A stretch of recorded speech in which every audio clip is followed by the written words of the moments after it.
n'umugoroba City irakira kuri Etihad Stadium equipe yitwa Bayer Leverkusen. Man City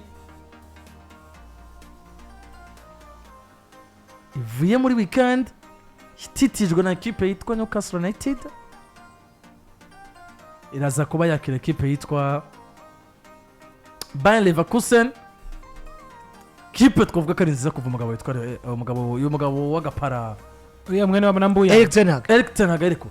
Ten Hag nawe yayihumuye kuva Ten Hag agenda equipe yitwa City irimo muri equipe nziza nako equipe yitwa Bayer Leverkusen irimo muri equipe nziza mu buzima burya ariko nene equipe simvune nyinshi kuko nigira Edmond Tapsoba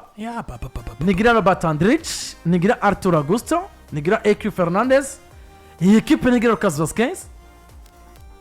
uyu mu Robert Andrich washobora kuba ari hanze kubera ikarata y'agahamaye haba ku mupira ku match ya Paris Saint-Germain. Of course ikosa yakora umwana yitwa Desire Doué ariko mu defense itagira muri Edmond Tapsoba babuze ikintu gikomeye cyane kandi muri weekend yari no mu kibuga no gutsinda yatsinze wewe ariko bigaragara nkaho umugabo yitwa Jarel Kwanka na Loic Bade bo bahari bameze neza nibaza ko access central bihagaze neza muri coki. City rero biraza koroha kuri Pep Guardiola avuga ati je réalise que je vieillis. Konda bona konda saza cyarageze ko bino bintu birekera Arteta na company nande wundi na Enzo Maresca bakabandanya ati maze kubona ko muri no Messi niko na saza Man City muri Ligue des Champions muri nabonye ari mukura mu ruwundi uyu muhungu Koroture azoyimusigire Koroture bari kumwe muri Manchester City arashobora kuzamugira nk'abandi sinyota yo kumumenyereza akomeye Koroture. Bien sûr umunsi ugiye kuraba ibiharuro Liverkusen nimwe muri equipe mbi duvize muri UEFA Champions League. Kuno munsi muri match zine batsinze rumwe batsindwa rumwe banganya zibiro kuva kugeza muri kano kanya bafise amanota agera kuri 5 ku 12 donc nta nusu bafise mu Man City bafise amanota agera ku 10 ntibaratsindwa kuva Ligue des Champions cyangwa no muri phase league nimwe muri equipe nziza dufise ariko dufashe toute compétition confondi cyangwa performance nuko mu nkino zitanu equipe zo ziheruka gukina City batsinze zine batsindwa rumwe Liverkusen tsinda zine tsindwa rumwe kandi ugiye kuraba match yitwa ko Liverkusen batakaje imbere ya Bayern 3-0 mu Man City bo baheruka gutakaza imbere ya Newcastle. Donc batsinze Liverpool bari batsinze Borussia Dortmund bari batsinze Bournemouth bari batsinze Swansea City mu gihe abandi bo nabo nyine bari batsinze inkino zigera kuri zine harimo ibitsindo bitandatu batsinze equipe yitwa Edenheim. Donc si equipe zimwe nta nico tuzigereranya ariko ibiharuro birashobora kutwizeza ko Man City tari kuriwe kwijajana cyane ko nayo bwa mbere objective principal no munsi nukujya kuri ubwo buryohe bwo kurengana muri munani za mbere bakumva uburyo bimeze kuko muri forma shasha mu mwaka wa mbere n'ivyo bakundi baciye muri barrage kandi nyuma yo guca muri barrage barabonye ivyabashikiye bacagwana ko na Real Madrid bacagura muri barrage ni synonyme yo kuri munsi dufise City mwaka weze yoba yarananiwe kuva mu matsinda ya kera mu gihe nka Bayer Leverkusen objectif baba bafise bien sûr abatsinze n'ibindi ariko baniciriye muri barrage babaciye heza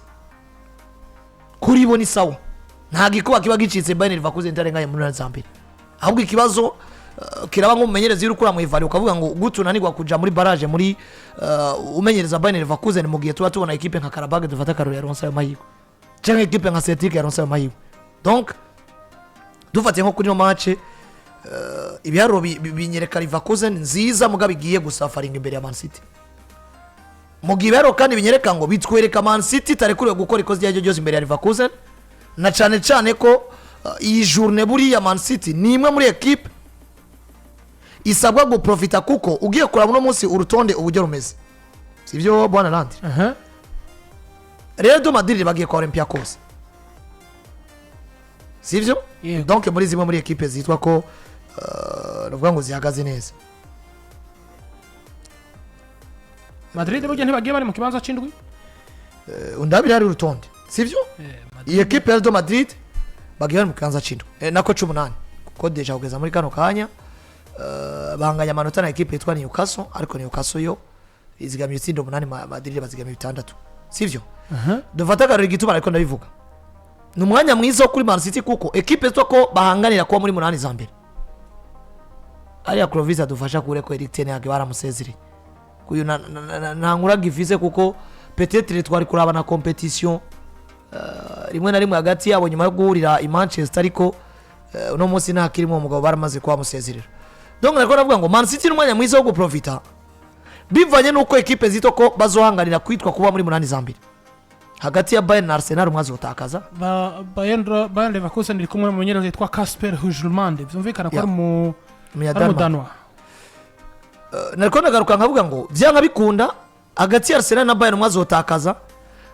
niyo umwatona takaza bashobora gutakaza bose kuko bagize match nire bocagira amanota 10-13 mu gihe Man City gitsinda nayo cikwiza ngahe 13 bivuze ngo ni umwanya mwiza wo Man City ba profita ko equipe ziri imbere yabo nziza bazohanganira ko muri munani za mbere zifisa amashoka akomeye ugacuza kuri Inter de Milan gira gatatu Inter de Milan ifise Atletico Madrid kandi Atletico Madrid no musugiye kuraba nimwe muri equipe nayo uno munsi iri nyuma ya munani igomba kugukonvenka kugira ngo ize muri munani bivuze ngo deja hari amahirwe yuko nubundi equipe yitwa Inter de Milan gira gute itakaza canke inganya inyuma ya equipe yitwa Inter de Milan hariyo Man City inyuma y'iyo Man City hariyo Galatasaray byanga bikunda yatatiro musi ishobora kuyatora hamwe to kwisamarako hariko barakina bari mu kibuga ya Galatasaray bari mu kibuga bo rukino racari ko ruraba bageze ku munota wa 30 ingahe hajya 37 ku munota 37 hagati ya equipe ya Galatasaray Union Saint-Gilloise yamaze kuba piège ikomeye cyane ariko sindi ko ndabona Union Saint-Gilloise ifa kwikura Istanbul ari mu bigoye cyane ariko menye ngo ino equipe rega bagiye gukina na Manchester City ni nayo equipe itunze kano kana kayo ka Manchester City akakana kanya Argentine ka Echeverri Claudio Echeverri ya equipe itunze uyu mwana yavuye kwa Jarel Kwanza itunze Jarel Kwanza inatunze Alex Garcia capitaine wa kera wa Girona umwe mu ba mediateur bazi umupira donc nariko ndagaruka nkavuga ngo rabizi facteurs zituma City itokwemera gutakaza n'urukino Bayern Arsenal ni shock donc birashoboka batakaza bose cyangwa magatakaza City ga profita Inter de Milan iri kwa Atletico Madrid ishobora gutakaza canke ikanganya Galatasaray irabashaka ko pressure kuko wowe utayatoye Galatasaray ishobora kuza kuba yayatoye yo iri mu kibuga Paris Saint-Germain iri nyuma yanyiviza amanota agera ku 9 iraba yake Tottenham Hotspur kandi kuri Parc des Princes nibaza ko nta kosa bagomba gukora Pemporte uburyo Tottenham Hotspur ihagaze wowe uri Paris Saint-Germain bakina na Tote na Man City yakinye na Liverkusen Man City office mu adversaire agendeka par rapport yo Paris Saint-Germain bahuye naho kuko iyi ni Super Coupe twabonye uburyo Paris Saint-Germain yatsinze Tottenham isiragorinze Tote yari yatanguye ibereka ko byose bishoboka bibaterekamo bitsindo inyuma Paris Saint-Germain hari Newcastle United yagiye Orange Velodrome kwa Olympique de Marseille imwe muri equipe itararonka intsinzi kugeza muri kano kanya mu nkino za UEFA Champions League mu nkino zine bakinye hanze Olympique de Marseille iheruka kuhabonera intsinzi mu mwaka wa 2019 yasohotse kuno munsi bari muhira uno munsi bari muhira bashaka kugira gutyo ukabona equipe yitwa Newcastle bayikoze mu jisho ariko jewe ico no kwemeza coco no munsi tutanafatiye kuri classement hari amateka Pep afitanye n'ama equipe mu Budagi ariko na Manchester City arazitsinda cyane kenshi yahuye na Bayern Munich nako na Borussia Dortmund nako ndagaruka kwa kantu ndakarangiza Landry iyi Newcastle igiye Orange Velodrome sivyo buriya mu nkino zine Marseille imaze gukina batsinze rumwe batsinda bazitatu rumwe batsinze Ajax kandi bayitsindiye Velodrome donc bivuze ngo na Newcastle nubwo ubunyene bari muri munani za mbere nimwe muri equipe City yo konta ko nayo ikayipfuriza ibibi nk'umu adversaire cyangwa nk'umukonkira muje no kurondera ikibanza cyo muri munani za mbere witeze ko itahava yikura Orange Velodrome donc namayigwe kuri Man City ariko niko ndarangiza bavuga ngo City gakora ikosa ishobora kwisanga ihaye amahirwe zino equipe zoko zifisa amashoke kuri no journée ya gatanu kandi wari wo mwanya wo kugira gute wo kuziprofita ivaye nuko zo zifise inkino zikomeye par rapport ya City nico kintu ndiko ndakubwira ngo Manchester City ntigomba kuba yo rindira kumva yuko igomba guprofita izagize umusaruro mubi kubera ko no munsi je ndashingira ku kintu kivuga ngo amateka umugabo witwa Jose Pep Guardiola ari kumwe na Manchester City yiwe afitanye n'ama equipe mu Budagi aramwemerera gutsinda Bayer Leverkusen kuko ni kenshi yananije equipe yitwa Borussia Dortmund Bayern Dominique yarayitsinze ari na retour imuhira no mu Budagi vyumvikana ngo uno munsi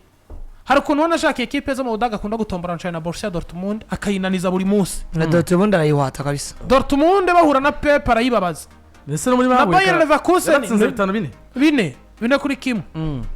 Dortmund Bayern Dominique mu minsi ya hafi uno musaje kwiyongera ko ekipe yitwa Bilepsig uribuka yigeze kuyitsinda ibitsindo mu mwaka baciye banagura Josko Guardiola yayitsinze ariko byari byamye mu Budagi bari bagize kimwe kindi kimwe mu Budagi Etihad Stadium bayitsinda ibitsindo ndwi kuri kimwe ico kimwe catsinzwe n'umugabo witwa Josko Guardiola binamubera urufunguzo rwo kwisanga muri iyo ekipe yitwa Manchester City uno munsi hiyongereye ko ekipe yitwa Bayer Leverkusen ifiswe n'umugabo Kasper Hujulmande umuyimenyereza navuga ngo yaje kuba akora mu kirenge cy'umugabo witwa Erik ten Hag bahagaze neza mugabo vyerekana ngo tugendeye kukungene Manchester City na Pep Guardiola bazi gutegura abadagi kandi umupira wo mu Budagi tukatona ari nkaho ari umwe usivye umugabo witwa Vincent Kompany yamaze ko yitandukanya nabo Pep arafisi iyo shusho y'ingana agomba gutegura imigwi yo mu Budagi ariko ni na equipe no munsi ije gukina wumva ngo idafise bamwe mu bakadre kuko Bayer Leverkusen yo mu mwaka uheze yatwaye ico gikombe avana Nepal yatwaye Bundesliga idatakaje urukino na rumwe yari Bayern Munich iri kumwe na Xabi Alonso n'aba basore bose bamaze gusohoka uwo yari isigaranye Edmond Tapsoba n'umugabo witwa Robert Andrich ndetse na Patrick Schick mugabo Patrick Schick bigaragara nkaho muri kino gihe atangura kuri bande touche uje gukina na Manchester City udafise umu defenseur wawe mwiza wanashaka novuga ko ari umwe mu ba defenseur beza mu gihugu cy'Ubudagi Edmond Tapsoba kandi no equipe na udafise na Robert Andrich kandi no equipe na tuzikana kwa kazi kuri City kokoro hasimvuze ko gashaka ko yakaroroshe mugabo kokoro hagusumba ko Leverkusen aka kazi karoroshe City nitanaronka 3 tubirondera ahandi turaye ko Pep Guardiola nyine ari karasezera agenda ariko equipe ashobora kwisiga abi kuko tunafashe no muri Ligue des Champions meme kuri Xabi Alonso iyi ni equipe isanzwe muri Ligue des Champions contre les équipes zikomeye akovuga ko kumwa kweza ari equipe yasanze Atletico de Madrid muhika yigamagura ibitsinda ko ninde muri Ligue des Champions ya match bana itsinze bafise carton rouge no munsi nimba tubona Anfield waragiye ugakubitigwayo nimba tubona utari equipe ushobora gukrea exploit ni buri tugusanga muri quart de finale à la surprise uri equipe imeze gute no munsi deja Man City bari muhira mu nkino zine bakinye zibiri bakire muhira zose barazitsinze ariko kandi no muzo basohotse match yitwa ko yabagoye ni match ya Monaco bagomba 90 na waraba Villarreal bayitsindiye stadio de la Ceramica no munsi wo uri Liverkusen uzanyiki deja n'abakadre bawe bari kugufasha gukrea exploit siho bari none wewe uno munsi uronsa 3 cyangwa karonka rimwe ntituca twibaza Pep Guardiola ibyamushikiye